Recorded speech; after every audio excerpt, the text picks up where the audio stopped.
As always, just on the trot I am, and also, um, yeah, I keep traveling, so it's good. I mean, it's not bad, but I'm just concerned to see how my energy is going to uphold the next Yeah, couple of weeks. But we'll be no, for fine. We'll sure. be good. How has the last 12 hours been since I last saw you? Great. Great. We're Oh, devastated that you're gone. So boring. mm.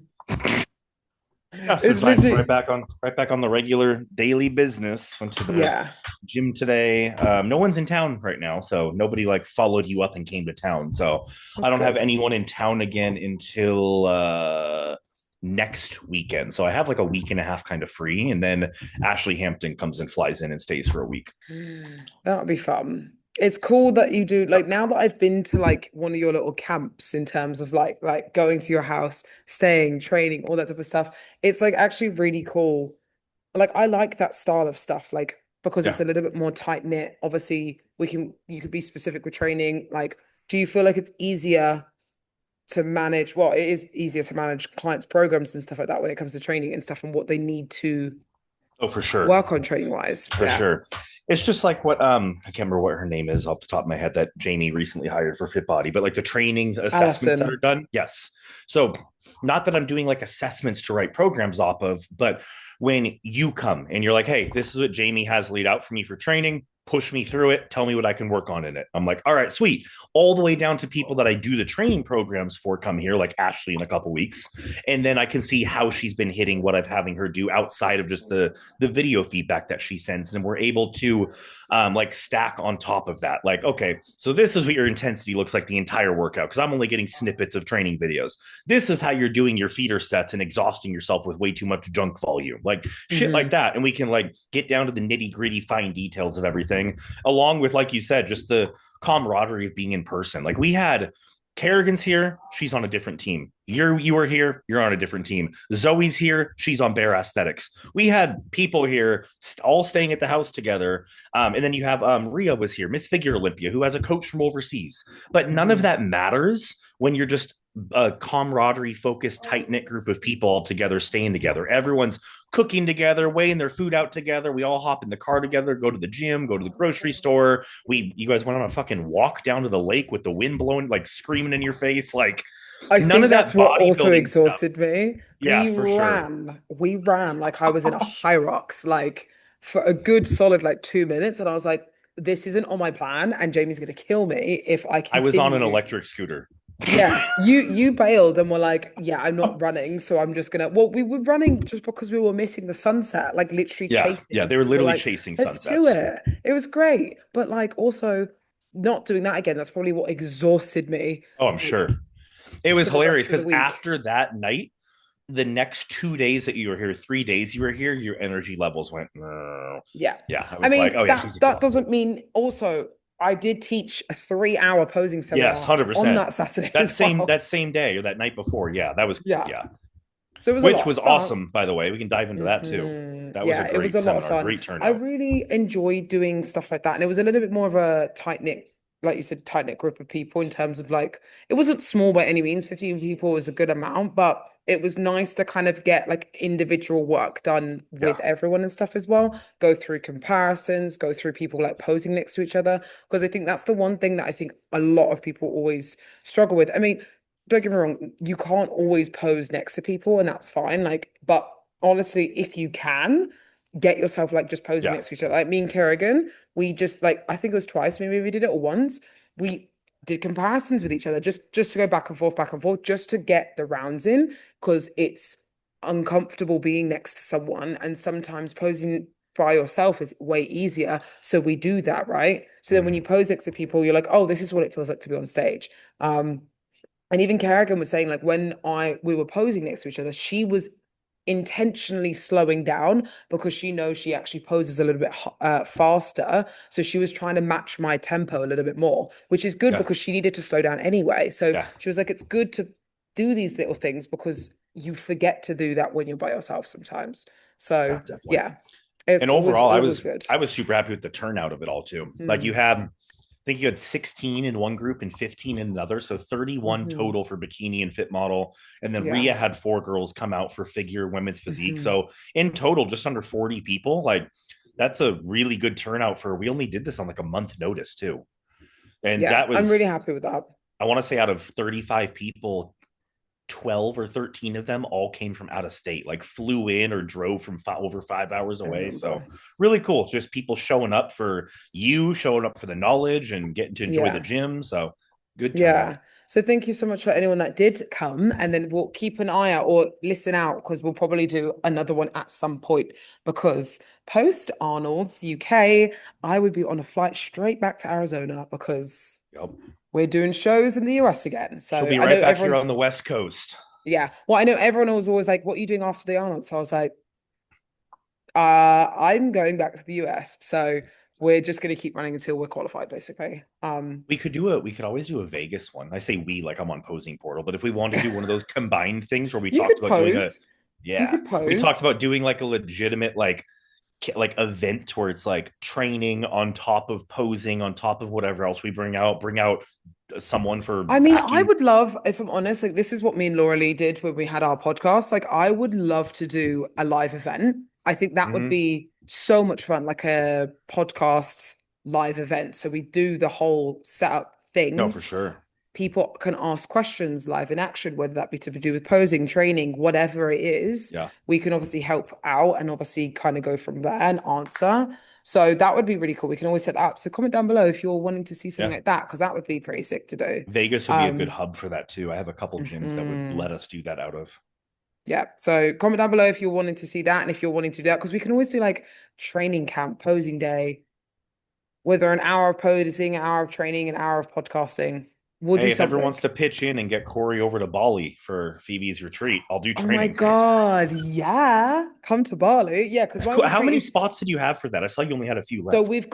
we're fully booked now. So we've got 12 people. Holy shit. That's Yeah. awesome to get And 12 people to fly out to Bali. the crazy thing is, obviously, so there's a few from all over, but obviously, I want to say at least almost half people are coming from the US. So you're coming plus you're doing a me travel, like a Yeah. 30-hour trip, potentially, 24-hour trip to go to Bali to come spend time with me. Like I'm so excited. It's gonna be so much Yeah. fun. That's There's a pretty few from sweet. the UK, a few from Australia.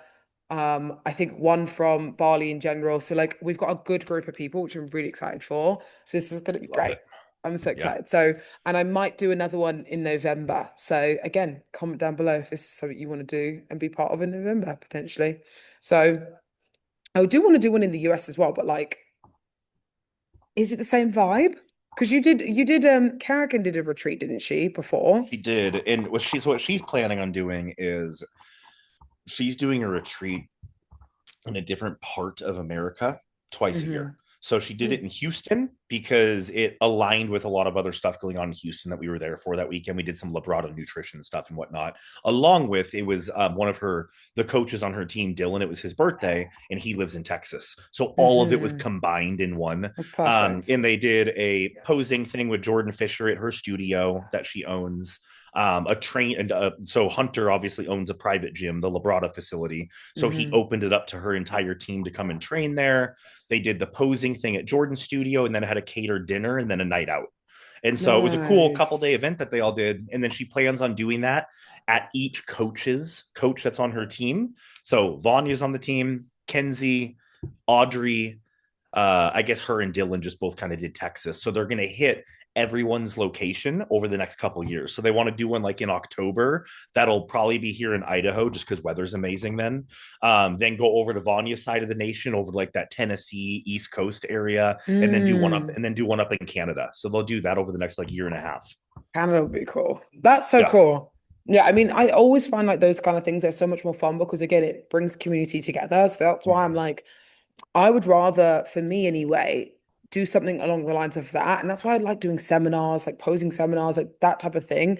I enjoy it so much more. Yes, obviously, I pose online, you do training online, but we're always online. So like we forget that interaction and Yeah. connection is Right. like important. And like I can't just be sat behind a screen for like all the time. Yeah. I need some extrovert energy. So yeah, Yeah. I'm I mean, excited you got to to see it plan a few firsthand more. with how that was with me on the. I mean, you're the same way with posing. I watched Yeah. you waking up at 5 a.m., sitting at my 4 year old's table in his room doing your posing. She's literally at Finley's little toddler table where he like plays with toys, sometimes eats his food if he wants to sit in there. And it's the like, think like literal, like 10 Tiny inch 10 table. inch legs of a chair that she's sitting on, like hunched over the table doing her posing at. But It was like you actually said, pretty good because it's like the hilarious table that we was did so that. low that I had to Yeah. like literally like open up my hips and I was like, this actually is really comfortable.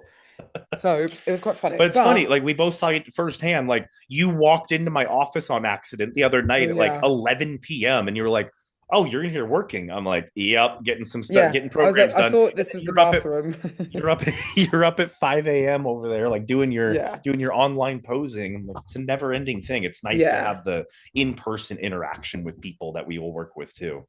Yeah. I feel Did oh my thing just your turn off? yeah, your thing just turned off. There we go. No idea how that Um, happened.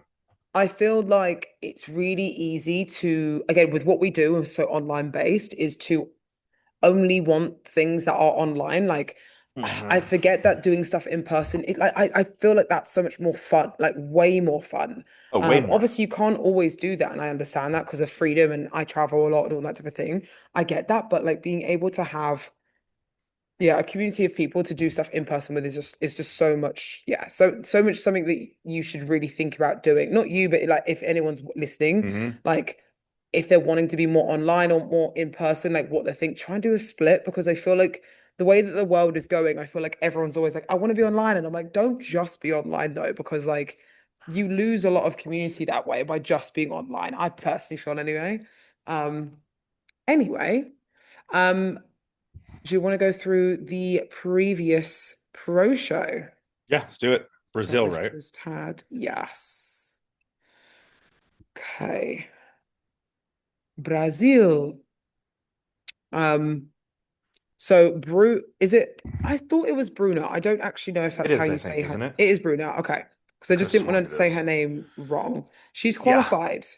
Bruna. She's 2026 qualified, which is great. So, Yep. oh yeah, it's Bruna. So she won, was it a Brazil show last time as well? Yeah. Brazil show in That was right after November. Olympia, a few weeks. Yeah. Yeah, in November. And then she's just won the Brazil show, which was a week after the Arnold's. Yep. And she's now qualified, which is great. So she's got Remember literally when I like made a however comment? long. We did. So we were talking about, we got a question about the point system. And I made a Hmm. comment about how we're going to see the international competitors stacked on that top 25 list in points. And this is why. Hmm. Like, Nevaeh's on that list and got second here because someone else hopped ahead of her. And she's just going to keep moving around that points list until she can get another win. If she gets that win, that's how the international circuit runs. Those second through fifths swap all the time.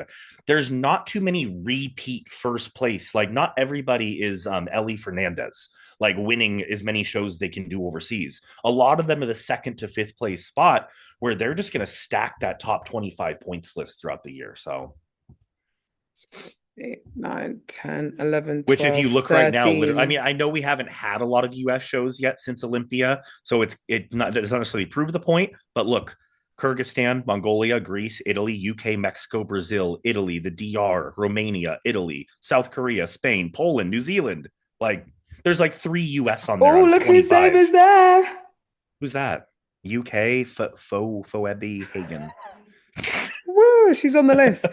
I literally was thinking, I was like, I don't know how long it's going to take me to get on this list because obviously, well, depending on obviously the Arnolds and stuff, the Arnolds had obviously a bigger point system, but I was like, I don't know how long it's going to take me to get on the list because the point system already starting off was very big. Like, look, you see Yeah. the who is this? Oh, that's she I don't did remember what she Romania. did. She's got a lot of points though. She Like did she hasn't won a Romania. show yet. She Yeah. did Romania. But she's She had a did few. Romania and got 20, a lot. 23 points with not winning a show is quite a few shows, I feel I like at think the least three Romania show, shows. she got 11 points straight away because it Damn. was second, you got 11, I want to say. Or Okay. no, it might have been 14 actually for Shit. second. So, because I know she did that show and then that was, and then she did quite a few shows after that as well. Hmm. So, but I yeah, I think this is really good. So we've got four, this is 13, but obviously Laura Lee's not on here, so 14 Yeah, technically qualified already, which is really cool. Again, I know not everyone is on. Is everyone on here? I think everyone's on there except Yeah, Laura Lee. everyone's on here. Yeah. So 14 in total qualified, and then you've got the top 25 here. So that's exciting. I didn't Okay. realize that Maria got 2 wins already post Olympia. Yeah, she I already got know two she won wins. that show in Florida. What was the other one? Do you remember? Yeah, she won them like almost back to back, I'm pretty sure. Or she Okay. did win the back to I back. was just trying to So it think. was I like can't one remember what it after the was. other, I'm pretty sure. Okay. Um, but yeah, so we had Bruna Great looks win. here. These are some killer front poses in this top Yes. six.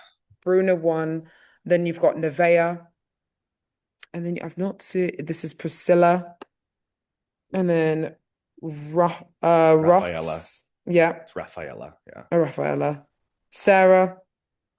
And then Deborah. So I've not the only people that I've actually heard know are Bruna and Nevea. So I'm not too sure who the other people are, but obviously they look fantastic. And the back shots I was incredibly Yeah. surprised with, Killer. like some really, really good shots, especially Nevea. I think Nevea from Southern Muscle, when she did the show Southern Muscle to now, I think she's improved immensely. Because I remember, Mhm. did she get second at that show, so Southern Yeah. Muscle Second to to Alice. Alice? Yeah. So I feel like she's gotten a lot leaner. The only thing I will say is she's very hard from the back, which could be a potential reason. Again, this is just me assuming as to why she might have been beaten because it might be just a little bit too much from the back Yeah. because she has a lot of development you can see in the Yeah. adductors, in the hamstrings. I mean, it's very, very, very, very impressive. Like it's pretty insane, but it might be just a little too much for bikini, In personally. Um, comparison to first place, I think they're mhm. close to the same conditioning wise. I would actually, I Really? personally, I mean, when you look at the adductor, it's almost the same line between hamstring and adductor in first and second, like just the detail between. Yeah, But the details the same. I do think in terms of balance, you're right because it's on a smaller frame of Nevea. Like when you look over to the Hmm. left here, the winner has a little bit more leg showing. The glutes might not be as balanced with the leg, but when you look over at Nevea, everything's like a little bit harder looking because the development of it. Like the Uh-huh. conditioning, I feel, is pretty equal, body fat wise itself, like the pushing against the skin. But it's that development of the adductor. It almost sticks out too much. Like the Yeah, adductor is like this big and the leg isn't that much bigger. So it looks like too much adductor in comparison to balance there. So that's what sticks out to me. that's Um, actually and very then true. and then first place also has a killer front pose. So Yeah, your photo's gone again. what is happening with that? It's literally There you just go. doing it itself. But to be fair, backshot wise, I do like the bobbliness in Yeah, for Nevaeh's like sure. glutes, like upper glutes, like here, for example. But again, the win might have cost her just the development, like you said, in the adductors, and then also a little bit in the hamstrings as well. Like when I showed you before, I was like, damn, these Yeah, girls got that's a lot of ham. hamstrings. Yeah. There's a lot of hamstrings. But again, she's improved immensely Mm-hmm. going like from Southern Muscle going into like this show. So I know it's still a second place still, but the improvements are there and they speak for themselves. I think it's just now fine tuning and making sure that she can still fit the criteria just a little more. Yeah, for Um, sure. but yeah, this is a I actually do really, really like Nevaeh's front pose. Again, just a Mm-hmm. little bit, maybe too much hamstring, but I Yeah. like her glutes development in it. The So balance on Bruna in the front pose, I think she can hit her front pose better. I think yeah. it looks a little bit twisted and forced, but I think that the front pose balance itself is there more in comparison to Nevaeh. When you look at that hamstring Hmm. in comparison to the rest of her leg, it looks a bit more balanced, as well as the total S curve there. It's a good like exaggerated amount of S curve balance. So Yeah. And you can see, yeah, like you said, you can see more S curve across here yeah. versus here is a little bit too, yeah, it looks more forced, doesn't it? That's actually a good point. That's always the hardest part when it comes to posing is sometimes it is forced. Like we forget that it's not natural. Like everything that You're we're trying to doing make is it not look natural. natural, but you're Yeah. forcing it regardless. Yeah. Yeah. And it's tough. So, and then was this Priscilla? Yeah, Priscilla. I like the way Yes. she's standing up in this pose. Like I Yeah, I like do how too. she's This for me, actually, out of both of them, or not actually both of them, not Nevea, Bruna and Priscilla, I feel like match each other very well in terms of how they hit it. Like it looks more natural for Yeah, sure. for sure. Um, Definitely. so yeah, and then we've got fourth through to sixth. One, three, four, no, 4, 5, four, 6. 5, 6. Yeah. Um, Again, you can just see the development side of things just go a little bit lower from like top three to fourth through Yeah. sixth, just a little bit. Not massively though, but I do think it's just a case of like these are the things that we'll see kind of throughout the lineup and stuff. But I do think development wise, it's just a little less, but it's still nonetheless, it's still very, very good physiques. Yeah, no, I like this a lot. Rafaela has great development, like good development, delts, glutes. There's just needs to be more balance throughout. That's a lot of hamstring going like Hmm. diagonally right up into the glute where you don't really have a lot of that side glute profile. It's a lot of leg there. So she has a lot of muscle, just needs to balance it out better. So, question, obviously, in my opinion, would you say this lineup is quite hamstring dominant? Like the top Yeah, most are for sure. five? Yeah. Yeah. Do you feel like, I mean, I say, is that an issue in bikini in terms of like what would you say to for these ladies here, if you're more hamstring dominant, what would be a thing to balance out the physique? Like what would you need to do, not training wise, but like things to potentially balance it out? Would it be more glute development, quad development? I know that's obviously I very think it, individual as I mean, well, but obvious, yeah, I say it very individual, but if we use like, let's say Nevea here, for instance, just because she has that crazy hamstring pop there, I don't think it's like crazy unbalanced because she has such good side profile of the glute there. But I just think in general, bikini doesn't want to see that much hamstring yeah. development. It doesn't matter if it's balanced, you're just simply not supposed to be that big. Hmm. So in that regard, like when she turns to the back, we see great glutes, we see a little bit overdeveloped adductor. Um, but the main thing there would be, I just think a little bit less hamstring. I don't think it would be telling her more glute because more glute in this back pose then becomes unbalanced. Like Yeah. that's a lot of glutes in the back pose where she's almost teetering the line. If she were to bring these glutes up another couple percent, it's just a glute show at that point and you're losing the back pose. Hmm. So I think that it would literally just be bringing down the hamstrings a little bit is the only thing there. It's not Okay. a matter of bring up the quad more to balance it out, bring up the glutes more, because then she's just going to be way too lower body. Hmm. Yeah, I agree. And then back poses from fourth through to sixth. Again, like we said before, just in terms of development, probably just need a little, like all of them, I would say just need a little bit more development moving forwards. Um, would you agree? No, 100%. Yeah. This is Yeah. in comparison to 1 through 3, this is a development thing. This isn't really a balance thing. Like fourth place, that's good balance. Sixth place, Yeah. that's pretty decent balance. You just Yeah. need sixth place just needs to be a little bit more. Like Hmm. the hourglass shape and the lateral and rear delts popping there are bigger than the lower body. So the lower Hmm. body needs to come up a little bit more there. But like in fourth place there, that's a balanced lower body. There just isn't enough development there, and she's hitting the back pose improperly. It's way too pulled and forced and tight. She needs to drop those hands a little bit. But regardless, Hmm. I do think this is a pretty solid top six, especially top three. So I wanted to see if first and second were like close, but again, it was kind of a clear shot of second and yeah, first. So yeah, I don't think there was any close calls either. No, there was no close calls, and it was I think it was a straight through. small-ish show. There wasn't really many. There wasn't loads of ladies. It was just eight Yeah. people. There also Um, wasn't a lot of like marketing behind the show. Like we found out about it. Like we were like, oh, there's a show in Brazil this week. yeah, I didn't So realize. I mean, I just didn't think that there was going to be any shows in between the Arnold's US and the mhm, Arnold's UK. I just didn't realize. yeah.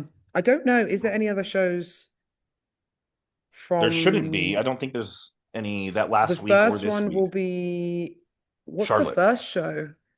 And San Diego. Is that the same weekend? Yeah, same Oh, okay. weekend.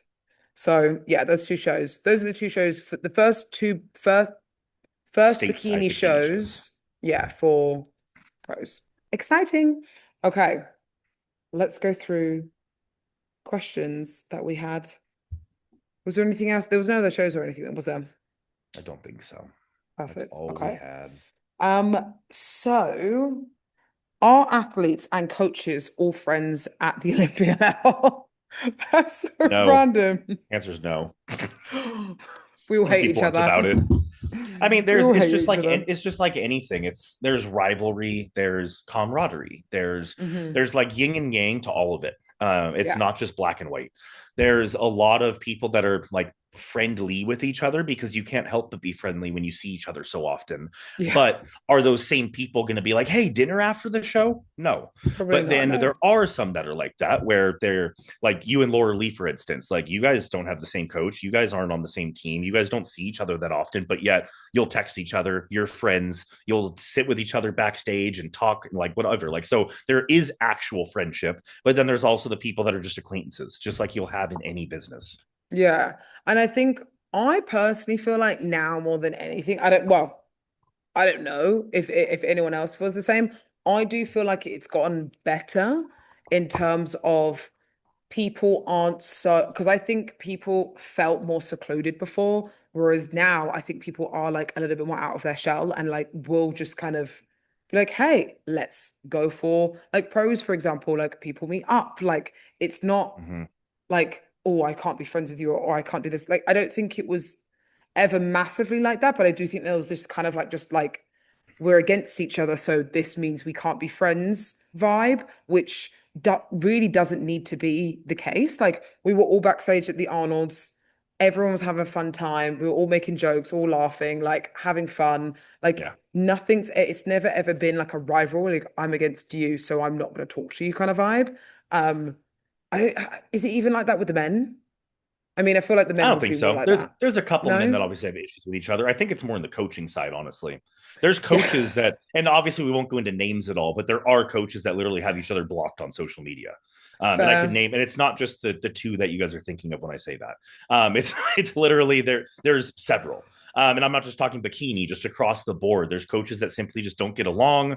They feel things are done immorally about this person and that person. There's issues that they have in the past with them. There's client poaching and dropping into clients' DMs. There's just things that Yeah. happen like that that make it so that people just automatically write someone off. They're like, I don't even want to say hi to them. Like they're not even acquaintance to me. And Yeah. that's I feel like that's not like if you're tipping the scale, there are more coaches that are acquaintances and friendly with each other than not, but there are still plenty that don't like each other. I feel like I don't know how to like approach this question, but like in terms of like for someone who's gone from I don't know how to put this. Like so for from a client perspective, who has maybe because I know that I've had girls ask me this specifically because obviously I've been in this situation as well. So for people that have gone from one coach to the other, how do they then handle seeing their previous coach, if that makes sense. Like, That's a good because question. I've had this, done before. People have also asked me, like, how do you deal with things? You can either go about one way. You can either just say, like, be friendly, be, high and by kind of situation. If you don't want to see them, you don't have to talk to them. Like, it's not a case of like, you're respecting your own peace at the end of the day, and it's about what you want to do for yourself. Like, yes, you can also kind of think about them as well, but like ultimately it's about what you want. So like Mm-hmm. depends how you left the situation. If it was a bad situation, then don't talk to them. You don't need to kind of like put that pressure on yourself to like make that conversation or do that conversation. Yeah. Or you could literally say hi and bye and squash it and be like, this is, there's nothing to this anymore. If even if it was bad, even if it was good, but like don't make a massive deal of it. I would say anyway, because I feel like this happens a lot. Like it's not even coach hopping, for example. Like, for example, from my previous coach to now, like for Laura Lee's previous coach to her now, like most Olympians, honestly, who has been in the game like at least 5 years, have probably had maybe two coaches, Yeah, for So sure. what do? They ignore everyone? No. Like they probably say hi and bye, and that's it. Like they're not hating each other, but they're also there's a line where they're like, cool, I know I'm either not gonna cross it or we know where we stand. So I think if anyone is listening that has swapped a coach or is scared to swap a coach or scared to kind of bump into the coach or whatever previously, like don't I'm not saying don't make a big deal of it, but don't put the pressure on yourself to feel like, oh my God, I can't do XYZ because my old coach will be there, or I can't do XYZ because said person, Yeah, because for at the end of sure. the day, you left them for a reason. It could be good or bad, but you don't have to then put yourself in that situation and Yeah. like feel guilty Yeah, no, for almost. You know what I sure. mean? On it, honestly, if any, and this is a kind of different topic, but to the same point on the coach's end of things and the client end of things, if you're a client, there is, and I do not want this to be taken the wrong way, but it'll get clipped, I'm sure. So there is no such thing as loyalty when you are a paying customer. That is what you are as a client. Mm, You are a paying customer. If you feel like your coach loves you and adores you and this and that and would do anything for you, oh my God, they put on retreats, they do this, they do that. It's because you pay them $500 a month. You're nobody to them if you don't. And I don't want mm-hmm, to, that sounds harsh, but you're not. So think of it in the sense of it is a business transaction that develops a working friendly relationship because you are with that coach for X amount of time. But I don't want anyone to feel like if you're like you, to your point, if you are thinking of leaving a coach and you're like in your head, like, oh, but I've been with them for 2 years. We've done this many shows together. If there is a reason that you're thinking about leaving, sleep on it. Think if the reasons are valid enough. Be like, mm-hmm, yeah, the communication's gone downhill, or we're just doing the exact same thing over and over again with the same result and I'm not improving. If you have legitimate reasons, don't get in your head of, it's been 2 years with them. How do I leave them? Don't mm-hmm. think that loyalty means something at that point because it is your career, your progression, your money. Do with it what you feel is best. Hmm. Also, on the flip side of that, don't feel like I haven't seen progress in X amount of months, so that's why I'm going to leave That too, either, 100%. because it takes time as well. So it's not a case of like, cool, it's the coach's, like, this isn't us being like, cool, leave your coach.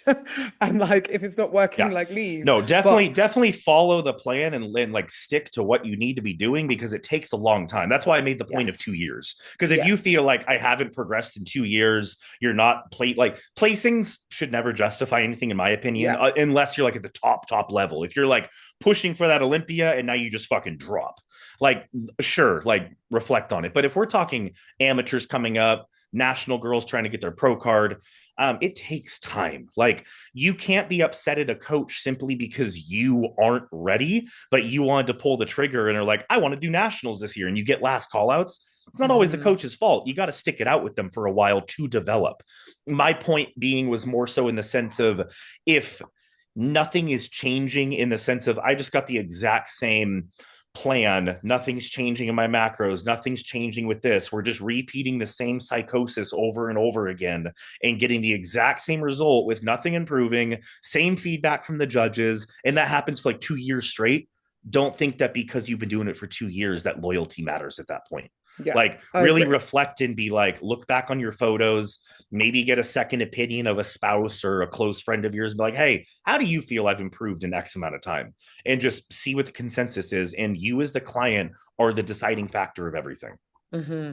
And then communicate that to your coach. So don't then Yes. just be like, cool, I think I look back and then just go elsewhere. Because your coach could also like the communication aspects of like having a coach is there for a reason. So like when you communicate that and say, hey, I just feel like XYZ, like I feel like we need to do you, it then becomes a collaboration. And that honestly, I feel makes your bond from coach to client grow stronger when you Yeah. have that communicating Definitely. factor. Definitely. You can I'm like as you say, as you do, and like follow the plan, that's fine, that's cool. But also, your coach needs like feedback from you. So then yes. you can develop. Because, for Yeah. example, me and Jamie literally, we've been together 2 years. This is our first show together. Like, we went through a Yep. lot. We've not peaked once at all. The first thing she said, which was quite funny, we obviously pumped up shoulders, did what we did, and I was like, "Yep, I'm super happy. I love how I look."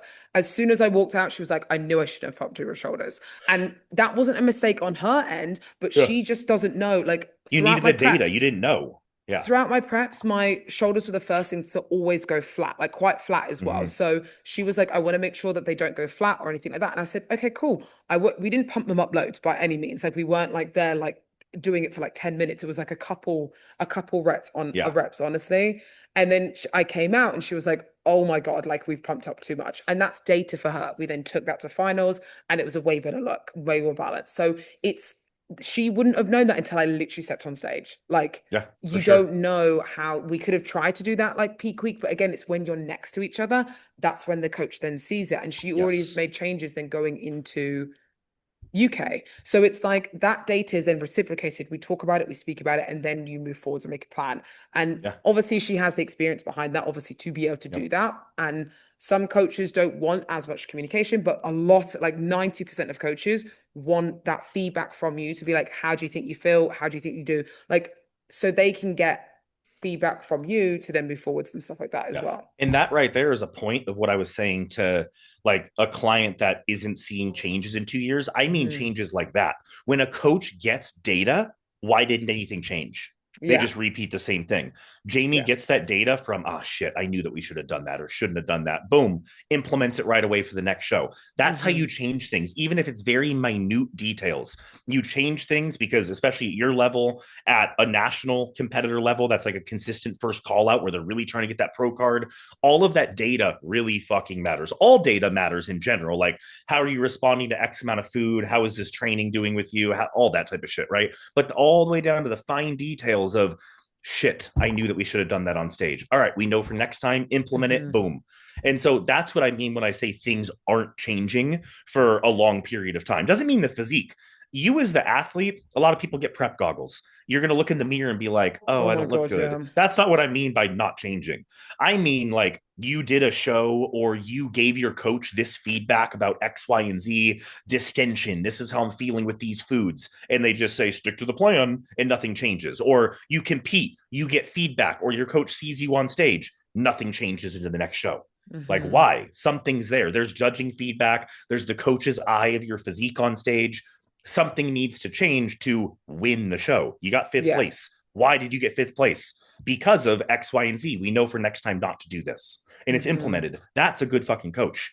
So, and to your point of communication with the coach, I actually had, I'm not going to name names or coaches, but I had a bikini pro reach out to me. Hey, I have a coach, I have a trainer. I wanted to reach out to you and let you know that I'm just not happy with my training progress. I don't like the plan that I'm doing. Blah blah blah blah blah. And the coach is going to listen to this because I know they listen and will laugh at this. So I told them almost always the first thing I say is, hey, I'm not just going to immediately take you on as a client like this. You need to communicate this with your coach. Let them know so that they can approve you to be like, yes, go train with Corey. That sounds good to me. Like, he'll take care of you. Or maybe they're going to like be like, okay, well, what's the issue? Which is exactly what happened. The communication from the coach to them was, let me relay this over to the trainer so that we can all talk about this and figure out a better way of going about this. And if after a few months that isn't working out for you, there's Corey. Yeah, So, exactly. And I think sometimes that's what you then pay your coach for, literally for that communication purposes. And it's easy for you to go be like, for example, like again, we do this podcast, we talk about a lot of stuff. Like again, she could have heard our conversations, your knowledge, all that type of thing, and want to work with you. That's absolutely fine. I'm not mm-hmm. getting feedback. I'm not doing this, whatever, or I don't feel like I don't like my plan. Exactly what you did. She reaches out to you immediately, whereas she could just reach out to her coach and just say, Yes. hey, like I'm not like, I've been hearing this. But on the flip side, the hard thing is now there's almost like sometimes there is too much data. So then sometimes it does make the athlete feel like, okay, should I be doing this in XYZ then? Because that's what Yeah. I've definitely felt before. Like I'm like, well, do I need to be doing this? Still communicate that to your coach. Even if you feel like it's an annoyance, communicate it to your coach because then they can go, well, actually, we could try that if you want to, and then we can see how it goes. If it doesn't work out, then we can do something else. Do you know what I mean? Whether that be training, whether it be like diet or whatever. Like, but don't be the person that feels like they need to change constantly. It is like Mm. that all the time. Like it's Yeah. always going up and down and figuring out like, okay, what works best for you? Because ultimately it's about you. Like it's not Yeah. about like anyone else. Like you could see a bikini pro doing 4 glute days and be like, oh, do I need to do 4 glute days? No, because you've Yep. got the development there. But because you see your favorite bikini girl do it, then you feel like you need to do it. Yeah. Also, it's Yeah. the same with exercises. So I think, oh, actually, Kerrigan said one the other day. I think, obviously, because her back, she's got obviously an issue with her back. She has to do a few exercises differently, right?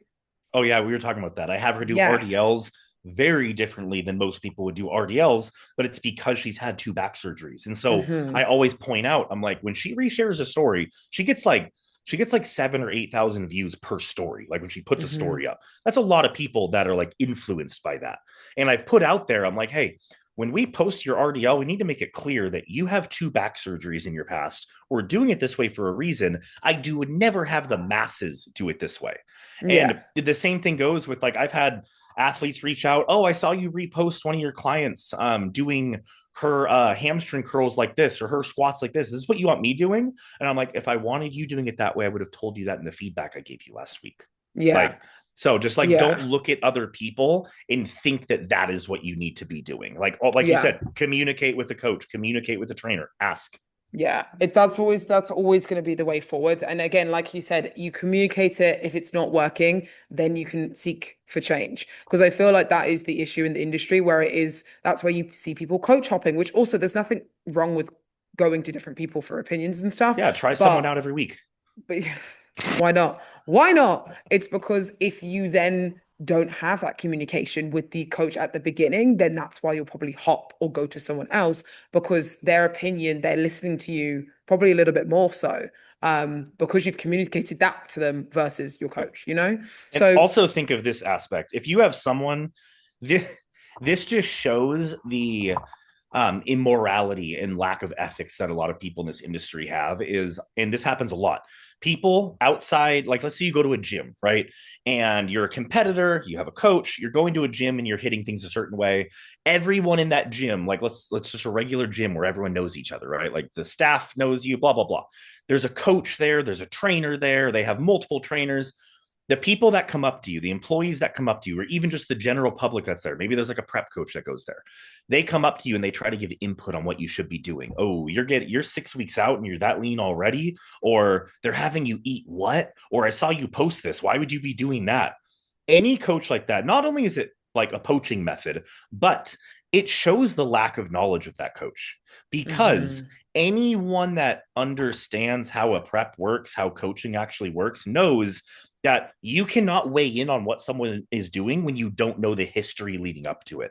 You yeah. don't know why they're eating that before their workout. You don't know why they're taking this supplement. You don't know why they look ready 6 weeks out because the coach and the athlete, they have communication with each other on what's going on. Obviously, there's the times that it could just be the coach sucks, but whatever. The majority of the time, there is the fact of the matter is that there is a reason behind the badness. There is a yeah, I'm ready this far ahead of time because my coach let me know that we're going to get ready to do mock peak weeks and then fill me back out and reverse me into the show, whatever it may be. Any coach that is coming up with that kind of like poaching method, that kind of communication, is showing their lack of knowledge in the field because Hmm. any good coach knows that, oh, yeah, they look that way. I don't know why they're that lean ahead of time. I don't know why they're eating that. But there's like, who knows what happened? Like, who knows what they were told last show or who knows like what data the coach has to be doing that ahead of time. I don't know. So I can't speak on it. So, Mm, no, I completely agree. I think it's difficult when, that especially that thing happens in prep and you don't know how to kind of handle it. You're like, well, what do I say to that? Like, what do I do? Because if you're new to competing as well, you're like, okay, how do I respond to people that are talking to me in that manner? Honestly, yep.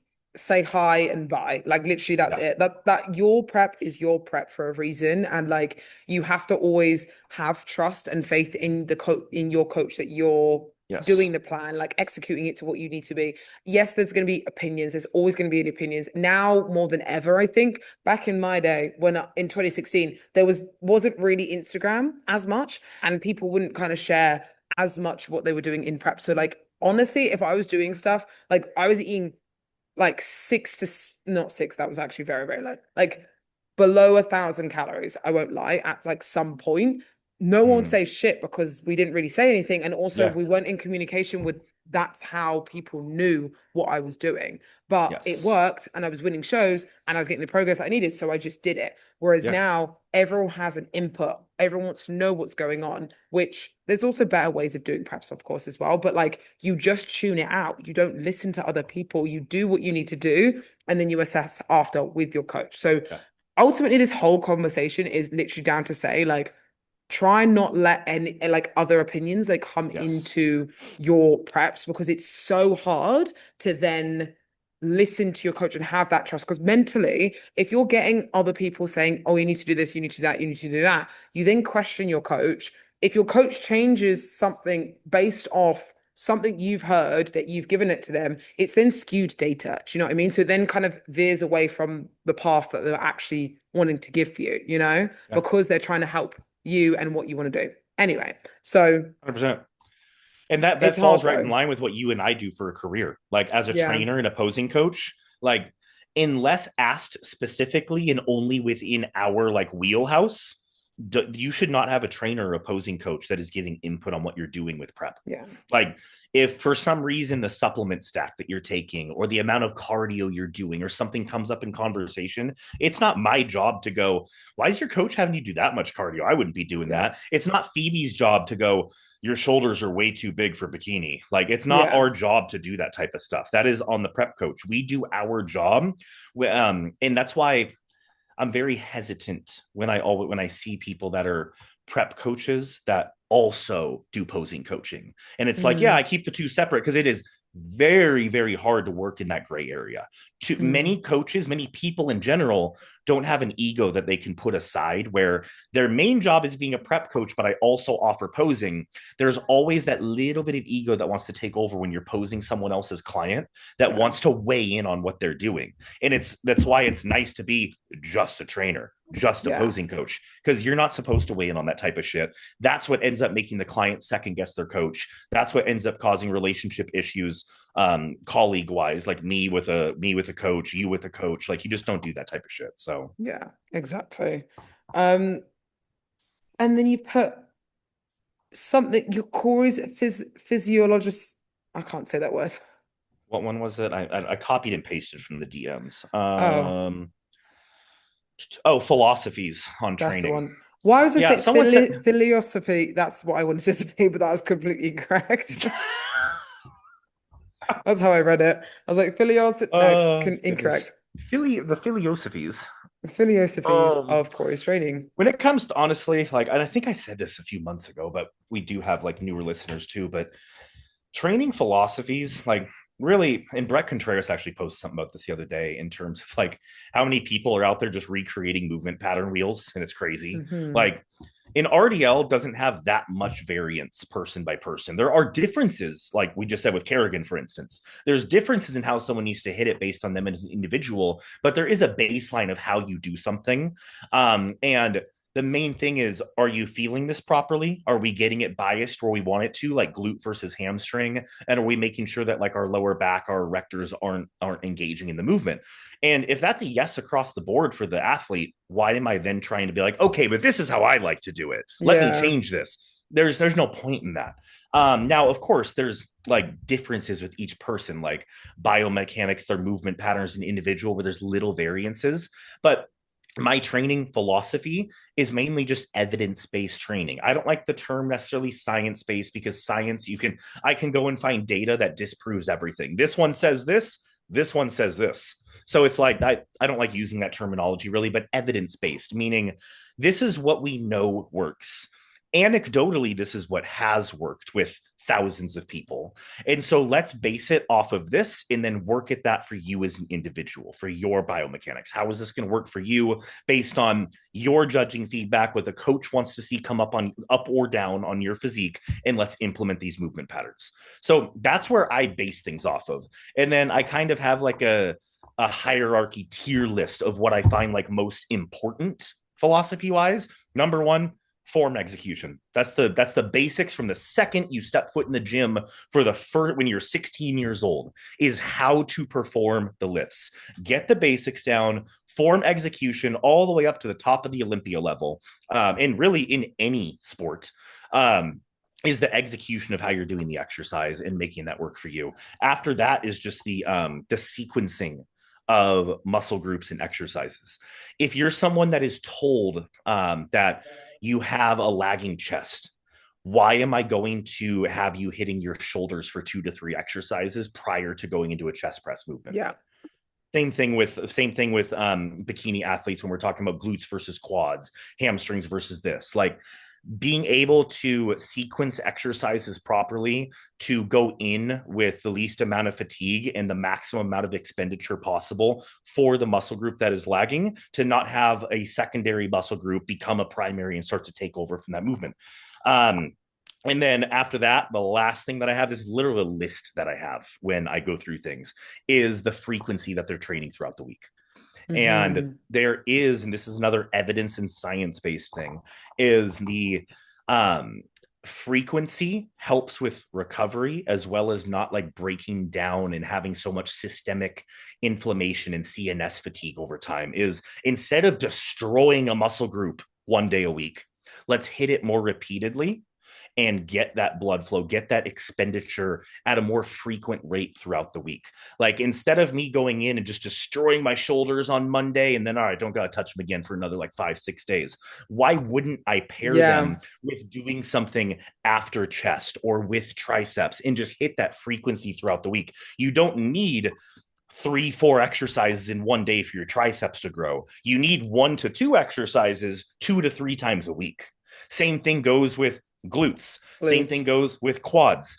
When we destroy a muscle group and then go into trying to hit another muscle group a day or two later, we still have that inflammation and fatigue and soreness built up, where that's immediately going to be a detriment to going into the workout in the following days when trying to hit other muscle groups, as well as what it affects on just the visual side of things with the inflammation and the water retention, how it can just fuck up like what we're actually visually seeing and wanting to work on top of sleep, recovery going into training the next day. Yeah. So all those types of things matter. I'm a big fan of overall frequency. Of course, like rest days are in there as well. Like I could tell you a typical, like, I don't want to say typical bikini split because I have a million different splits I've written, but a typical one is doing like 2 days on, 1 day off, 3 days on, 1 day off, with 3 lower body days in there, 2 maybe glute isolated with 1 full lower body day, where depending on the person, obviously we have a little bit of quad and hamstring in there, and then 2 upper body days, just depending on the person. So 3 lower body days, 2 upper body days with 2 recovery days, but you're getting that frequency in that we want. You're able to hit 3 different lower body days throughout the week where we do glute isolate, but we don't annihilate the glutes. We're there to make sure that we are getting them broken down properly to be able to be recovered and built back up the next time we hit it. And even on a full lower body day where I may be more compound focused with some leg presses and posterior focused in the hamstrings, I still might end that day with, yep, let's do some abductions and kickbacks just to get that flow to the glutes and aid in recovery, because blood flow to a muscle group aids in recovery so that we're good going into the next glute day. So that was a Hmm. very long rant, Very but true. those are literally my training philosophies. Yes, No, very but I true. It was a think long that's, rant. yeah, no, very true. It was a long run. But I also do agree with that because I do think that sometimes it is like, again, you see people like absolute, which again, sometimes you do have to absolutely smash that muscle group to also make it grow. But like I said, I like that frequency one that you said because I've definitely been there where I'm like, well, I'll just, smash my upper body or like my glutes or something like that harder now and then in like a yeah, say 4 days time I'll do the same again, whereas I could actually perform the exercises well better and then hit them 2 days later instead Yeah, of like waiting 100%. all that time and recovering probably like shit throughout that whole time. Then also, is that going to be good for my other sessions and stuff like that? Probably not. Yeah. So no, I And when I I agree say with when that. I say the frequency, that doesn't mean that intensity is any less. It just means that we're No. not sitting there doing a glute day of 7 exercises straight, every set to failure, and then we're Yeah. just fucking taxed and done, and it causes a million other issues. It means that we might be selecting 4 glute exercises, still taking appropriate amount of sets to failure and within like reps and reserve ranges, and maybe adding in some intensifiers here and there. And then you're still ready to go within a couple days because it wasn't just a ridiculous caloric expenditure day of how hard can I kill myself in the gym today. You're able Yeah. to get back to it 2 to 3 days later.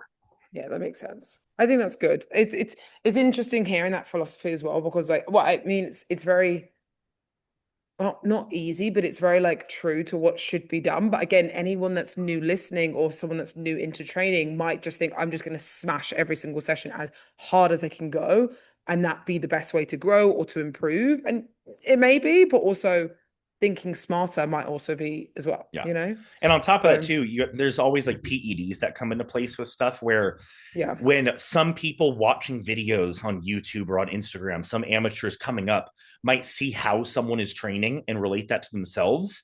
And you got to remember that some people have like these physiological like changes because or like superhuman recovery because of what they're taking. So don't Mm-hmm. always think like this goes for men and women. I'm watching how hard this person trains, how many working sets they do every single day. They don't take a day off for 5 days straight.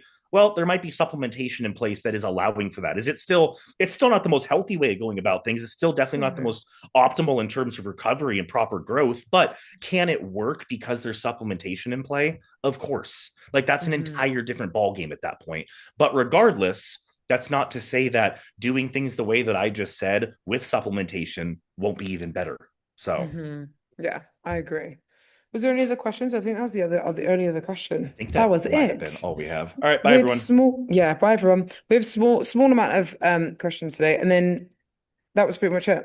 So, but I actually really Um, liked how we were oh, talking no, there's about one for you. There's one for you that was on here. what. Posing tips when posing on your own and how to work on posing conditioning. Ooh, okay. Oh, so yeah, kind of very similar to what I was saying before with posing. If you can pose with someone. Like even when I'm here, obviously we have multiple Fit Body Fusion athletes here. So like, and when people are coming in and out, we've been posing with each other. So the ultimate best way to one, make friends in the industry, but also to like practice your posing is posing with people because it's going to mimic how it actually feels on stage. If you don't get that option, literally take a chair or something that resembles a human like a human body, put it next to you and pose next to something that feels like that. Don't put like a sign or like something small that's next to you because again, it can feel comfortable. Put something that is actually quite large next to you, like an actual chair that you have to maneuver around and move around so then you can get the sense of what it will feel like on stage. Because that's one thing I think I was the same when I did the Arnold's. Like I only really started, well, I mean, we only really started practicing next to each other when obviously Amy came into town from Phoenix when we were posing next to each other. And I was like, oh, this actually feels like I posed bigger before. Like I was posing bigger. Then when I was next to people, I was posing smaller because I was being aware of their space. Whereas Hmm. you have to be aware of your space. You know, you have to take up your own space and hit your pose correctly, not just because you can feel someone next to you, you know, and be Yeah. concerned about them. So it's hard. It's like a lot harder because again, you might not have the option to practice with people. But like I said, if you can get that practice in with either people or pose, even it sounds silly, but like posing in a smaller area. So like I know everyone always says, oh, I need to pose in a big area and like a big space. Actually posing in a smaller area can make you feel a bit more uncomfortable in a sense, but you still have to hit everything the exact same, you I know? like that So actually thinking of that. Like even thinking as yeah, someone who doesn't pose like for bikini, like thinking of the idea of being in a smaller confined space where where you have to stay in your box. Like you have to yeah. stay to yourself. I like that. Like in a hallway or something like that. Like if you have a tight hallway or like a doorway or something like that's a good place to kind of practice because obviously, again, you've got the walls literally right there to stop you from shifting or moving or anything like that. And I know obviously people then change that and are like, oh, actually, I'll just, because I've got small space, I'm just going to go in a bigger space. But you don't always get that option on stage. I mean, most of the time, you actually don't get that option on stage at all. Even with pros, like you'll be next to each other and crammed next to each other. And, in pro shows nowadays, you're in a call out. First call outs is like 8 to potentially even sometimes 10 bikini pros. So you've got to literally be on a stage with 10 other people and you still have to hit your poses correctly. So you have to get used to posing in a confined space, but still hit everything correctly. So that's what I would always say. Try and like practice. Honestly, basically just mimic what it will be like on stage more. Because I think we practice routine, we practice, all the solo stuff a lot. And then we forget our solo stuff lasts a minute maximum. And then, you're hitting things inconsistently or doing things differently when you're then next to people that were in a group setting. So really, really try and focus more so on the comparisons because honestly, the individuals don't always matter the most. That's just the first impression. If your physique is good enough, you will be next to the girls that they want to see, but they'll be next to you more and you'll be out there more. So you'll need to make sure that you're prepared for that. I like that. Yeah. I'm ready for my tip. All right. What No, was your tip? I actually do have one thing that I tell people. If you want to see the inconsistencies in your front and back pose, this has nothing to do with transitions, nothing to do with your routine or your walk. Set up your tripod, put your phone in front of you, put it on time lapse, hit Mm, record, go and stand in front of it and hold your front pose for 60 seconds straight. Turn to the yeah. back, hold your back pose for 60 seconds straight. Go back and watch that on the time lapse, and those 60 seconds condense down to like 7 seconds. You will see how much you let your stomach hang out. You will see if after 40 seconds you start to dip one way or you start to like relax in a certain Hmm. position. In your back pose, you will start to see if you start to like pull a little bit tighter, arch too much, if like one glute starts to become a little bit uneven because of something going on with your hips. This time lapse can then show you a million different things that you need to fix it, whether it be Hmm. from a like body work standpoint of, oh shit, like after like holding my pose that long, my hips start to dip like that, I need to get like some body work done there, like some deep tissue work done, or maybe it's something in my training that's wrong. In your front pose, it can show you that stamina of how long, 20 seconds, 30 seconds, 40 seconds, you're able to keep tight and keep that like natural flow to your physique before you start doing that stiff arm, before you start being like, oh, I'm getting out of breath, and you start tightening Or up moving more or or like doing moving other more. things. Yes. How Yeah, much you're like true. twisting. And if you like drop a little bit. So those time lapses help a ton. I tell people to do that whenever like they might ask me, like, hey, just wondering like how you feel we're at. Like dogs are barking.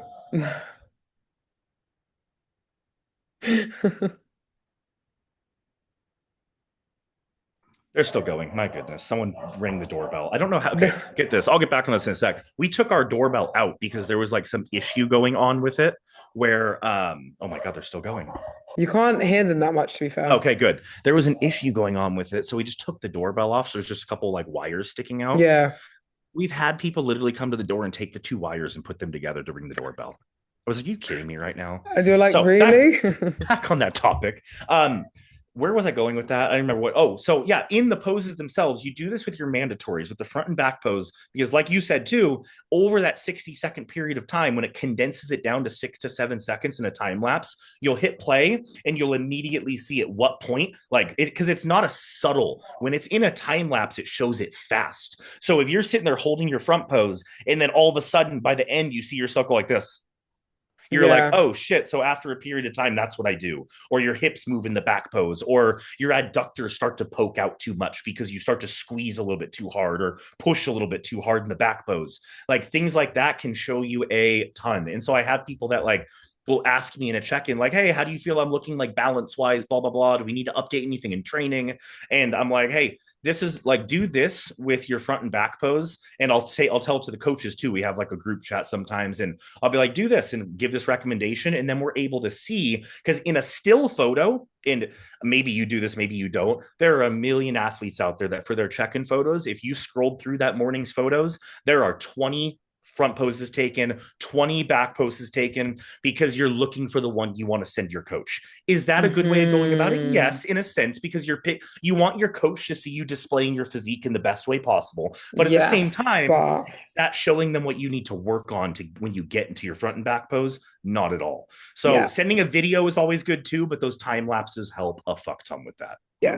No, 100%. And I think that's always the hardest thing is like, oh no, I need to send the best photo. I need to send the best, which again, that's their best representative. But if you can send your coach a video, if they want Yes. to, obviously, even suggest it. Even if you're like, I feel uncomfortable asking, no, just ask them and say, hey, can I send you my posing video just front to back, back to front, and get feedback from that so they can see how you're moving. That also helps them in terms of see how lean you are, because sometimes just a still picture, it's fine. But if they can see you actually moving in the poses and stuff, they can see how lean you are, they can see your shape more, they can see multiple things, and they can also pick out posing things that you might also want to change. So videos are always going to be better than photos and as such, but both is also better as well, you know? Yeah, 100%. So yeah. 100%. Anyway, and that's it for today. All right. So I expect a time lapse video tomorrow morning. I know, literally, I'm gonna be doing time lapse. That's actually that's a good like little tip to be fair. I've never thought of doing a time lapse for posing because obviously Yeah, you just don't think of it like that. But I that's can't remember actually who really, it really was. good. Someone told me about that like a couple years ago. I can't remember if it was a coach, a client, or what. And then I was like, that makes a lot of sense. Then I started thinking Yeah. about it and I was like, that can show you everything you need to work on. Because it's like, it's hard to see differences over, let's say you take a video and it's 30 seconds long. You hit your transitions, you hit your back pose, your front pose. It's hard to pinpoint where something happened. When you take a Hmm. time lapse, you know that it was over this period of time, but because it speeds it up so much, you can immediately pause it where you see the dip or the Yeah. hip movement or the adductor push. Like you can just see it in that spot and you're like, okay, we know that this happened. Now let's figure out why. So Yeah. 100% agreed. I like that. Approved by me. perfect. Posing Perfect. portal approved. Yeah, pretty much. So I'm happy with that. But yes, guys, thank you so much for watching. The next one won't be a show day one, but I think the Arnold's list will be out and I'll be in I Yeah. feel like every time we do the podcast, I'm in a different area. So I'll be in the UK Yeah. this time. Yeah. I know we wanted to do like a one here, but we don't have the setup for this. I don't have the No, technology mind to do that while you're in person with me. no. And that's okay. And that's fine. We'll just stick to online. So, but next week I'll be in the UK. We can discuss obviously UK Arnold's. We can kind of go through things. And then if there are any questions, obviously comment down below now in this episode. So then we can read them out for next week and then go from there. Yep. Thanks, guys. Right. We'll see you in the next one.